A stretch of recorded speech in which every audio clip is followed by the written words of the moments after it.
Hey guys, yeah, it's War Thunder, yay! So this is the new duel mode. It's not actually yet, but it's the precursor to what's eventually going to be War Thunder's competitive gaming setup.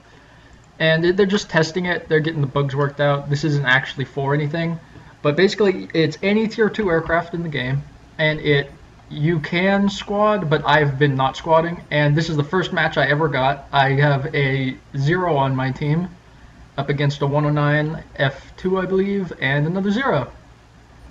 So I called out that I was going to attack the 190, or the 109, I mean. And is he... Oh, and also, the first 30 seconds of the match, you can't fire your weapons, and it ended right as we... So me and that 109 could have, in theory, gone head-on.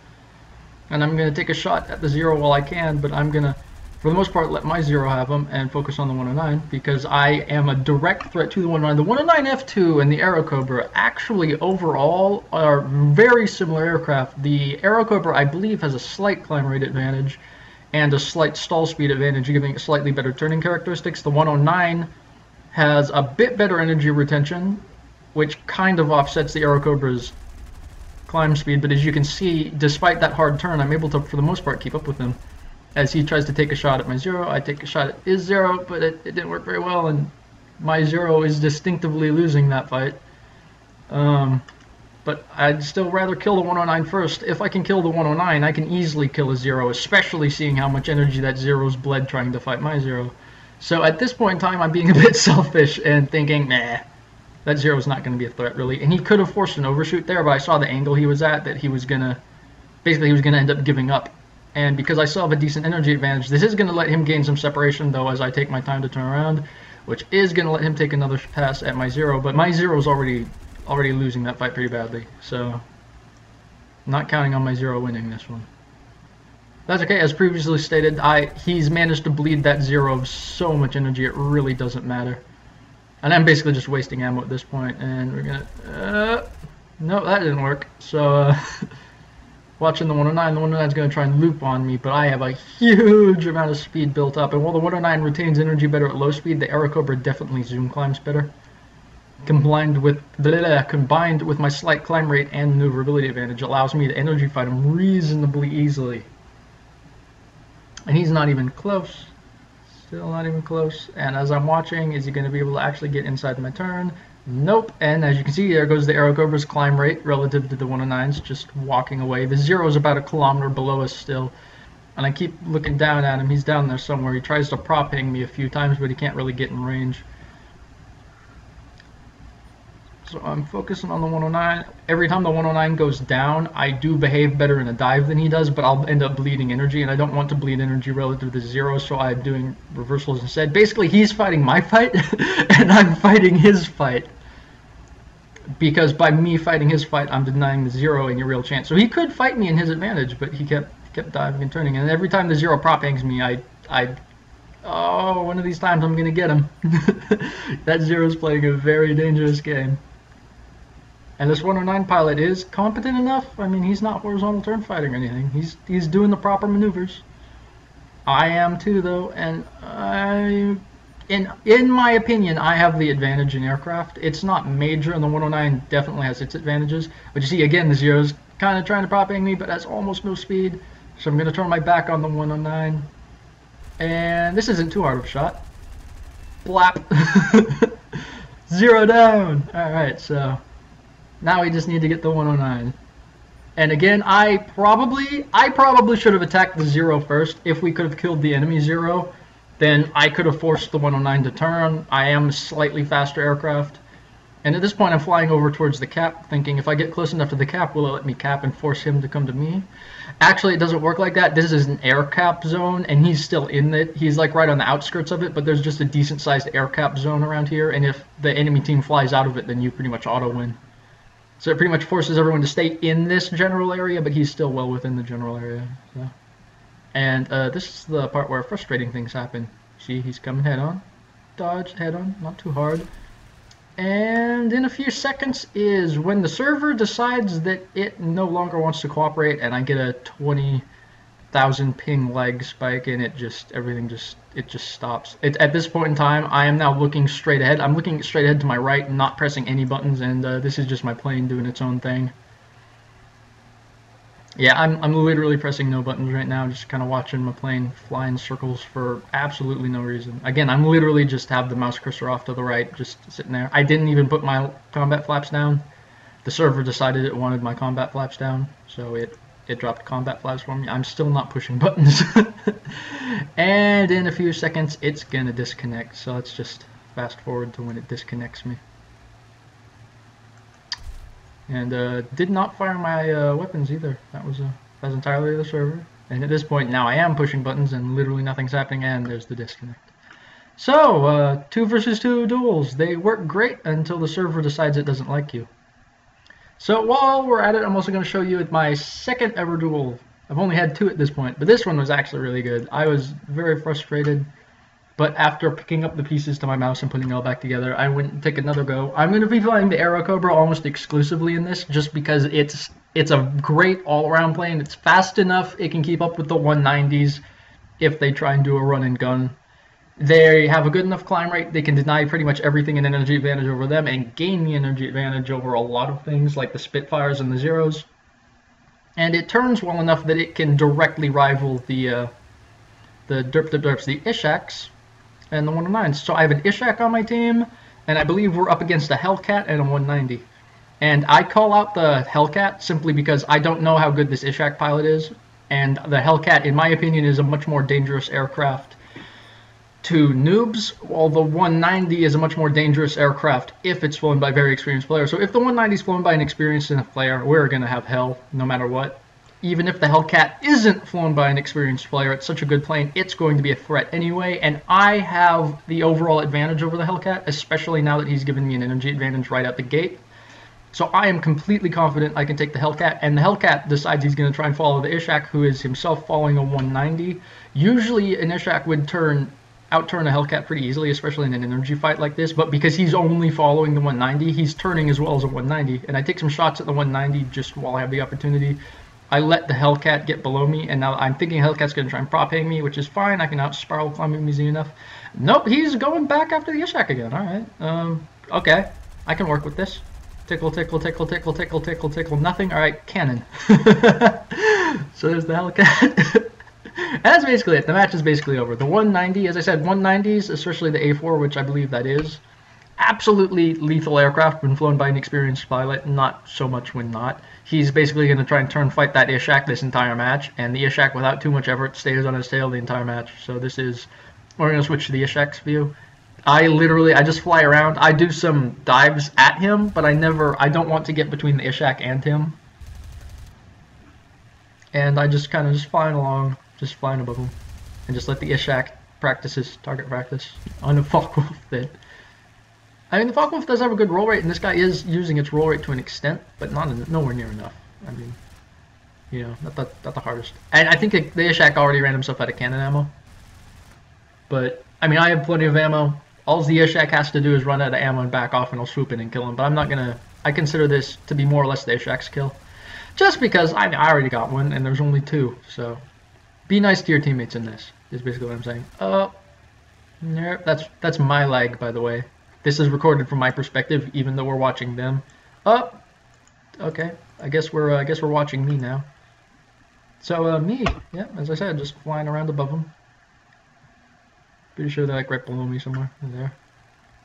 And I literally just flew over the top of them, just up and down, up and down. Every time the 190 tried to make a run from the Ishak, I'd get in a position to dive on him if he did, but he didn't, and eventually got shut down. So yay! Ishak and Aero Cobra, best planes in the game. Not really, but I like to pretend. The fun part about this is when you win, you have to sit here for like 30 seconds, and during those 30 seconds, you absolutely can ram your teammate, both of you die, and then match ends in a draw. So during this like 20 seconds of whatever, make sure if you're playing against a random teammate, or even more importantly if you're playing with me in a squad, make absolutely certain that I don't kill you, because if I kill you, and then I end up dying for some reason, it absolutely will end in a draw rather than a win. So anyway, that was that match. So as the duel mode, it's That's pretty fun. It depends. If you really miss the days when you used to go 1-on-1 or 2-on-1 against people and slaughter them in your superior maneuverability and with superior tactics, absolutely give this a shot. It's with random battles becoming the cluster fudge nougats that they are now. It makes 2-on-2s and 1-on-1s and stuff like that almost impossible. They literally now have a game mode where you can do 2-on-2s and 1-on-1s. Well, you don't do 1-on-1s on purpose, but it's pretty common that one of your teammate will get shot down and you'll shoot down who you're trying to shoot down, and then it ends up being 1-on-1. I love 1-on-1s. They're so much fun. And 2-on-2s, more tactics, all the same skill level, all the same ridiculousness. Still love this plane. I guess I might as well talk about which planes would make good. The Corsairs don't. Their climb rate's too bad. Their turn performance isn't that good. They're not fast enough at low altitudes, which the entire match will take place at low altitude, unless you run into some horde that goes into a climb immediately at the beginning of the game. And then interceptors like the Aerocobra can catch them anyway. The P-38 Lightning, I haven't tried it yet, but I am very confident it will do as well as the Focke-Wulf 190 A4s will, because the Lightning compared to the 190, the Lightning has a worse dive speed but a higher top speed. It has a worse roll rate, but it turns better. I think it climbs a little better, but it retains energy a little worse. With that said, the 190 doesn't exactly retain it well, so it's not really relevant. But yeah, if you want a boom and zoom plane, I highly recommend the Lightning over the Corsairs by a massive margin. The Hellcat is a good plane, but it's not good enough. It's not fast enough in level flight. Well, the Aerocobra is. It says Actually, it says the Aerocobra is faster, even though it has a lower critical altitude. So yeah, the Aerocobra is definitely better picked than the Hellcat, but you can take the Hellcat if you want. I mean, try whatever the hell you want, but that's my opinion on those planes. The Germans really only have, the 109Es aren't really relevant. They're just not good enough. The F2 absolutely is. Its weapons are a little but the plane itself can be absolutely competitive. If you're a head-on scrub, the 190A4 can be absolutely lethal in this. If you climb in the very beginning, you have a teammate that's capable of engaging and distracting both of them at the same time without getting themselves killed. Your teammate doesn't have to kill anyone. Your teammate doesn't even have to survive. They just have to distract them for a very short period of time for you to gain a minor energy advantage, and then use that minor energy advantage to club them to death. Although it is counterable, and the Aerocobra does a good job of countering it, which is one of the reasons why I like the Aerocobra so much. The Soviets, I don't like any of the Soviet aircraft, especially not these. I mean, the Cannon-Ishak is, yeah, it's a good plane. Good-ish. It's not quite good enough, in my opinion, to be really competitive, but again, try whatever you want, whatever works for you. I haven't flown the Yak-9 yet, so I can't comment. The Law 5 isn't really, the Law 5, the Law 5 will work in experienced hands, but I'm not sure if it's a newer person-friendly plane. If you're going to take a Spitfire, the Spitfire Mark II-A is actually the highest performant variant by far, although you will probably end up running yourself out of ammo if you have to kill both of them on your own, because it might have 2,800 rounds, but they aren't the most damaging. And the one with the cannons is better, but it's actually, of all of the three Tier 2 Spitfires, the Mark II-B is actually worse than the Mark I-A at pretty much everything because of the extra weight of the cannons. So the Spitfire is arguably not a very good plane. The Hurricane can be if flown by an experienced pilot, but again, I wouldn't recommend it for just everyone. The Typhoon can be, but again, you have the not particularly impressive machine guns, but it does have a lot of them. And it is a good enough plane that if you fly it properly, but again, it's like the Corsair. It can be good, but I wouldn't recommend it starting out. The Zero is arguably one of the best solo planes, but at the same time, it does have some very specific counters like the 109, the Focke-Wulf, the Lightning, the half of the American planes, really. So it even though you now have the Zero in a match where it can only fight other Tier 2 planes, it doesn't have to compete with the Tier 4 nonsense and the Tier 3 nonsense it usually does, but it's still, it can be countered. So at the higher skill levels, the Zero actually does start to fall back. But at the beginning, when you're playing up against the newer pilots before, it does have skill-based matchmaking, by the way. So the longer you play and the more wins you get, you will start to get matched against better pilots, and it starts to get really scary.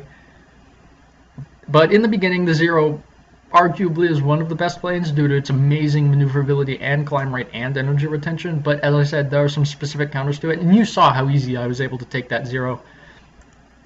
Although, with that said, going up against two Zeros that are squatted together, while your teammate just derps out, as they often will at the lower tiers, or at the lower ranks, versus two zero squads. So a two-man zero squad can be lethal if used properly, but again, they can also be countered. While an Arrow Cobra is much harder to counter, even if slightly less overpowered at a casual glance. I still think the Arrow Cobra, and I personally prefer the end to the Q, is the best overall tier 2 plane for this specific matchup, but there is plenty of room to argue. And the 109 F2, there's a lot of reasons why this would be a good plane to use. So those are my 2 cents. Basically, if you're just starting out, I'd recommend the Arrow Cobra. If you prefer a more boom and zoom plane, the P-38. I would highly recommend you don't touch the P-40 at all. It does not have the low altitude capability to compete. It just doesn't. It doesn't have the high altitude capability to compete. It's not fast enough. It doesn't turn well enough. It doesn't even roll well enough. I mean, if you could do well on the P-40, good for you. I wouldn't recommend it.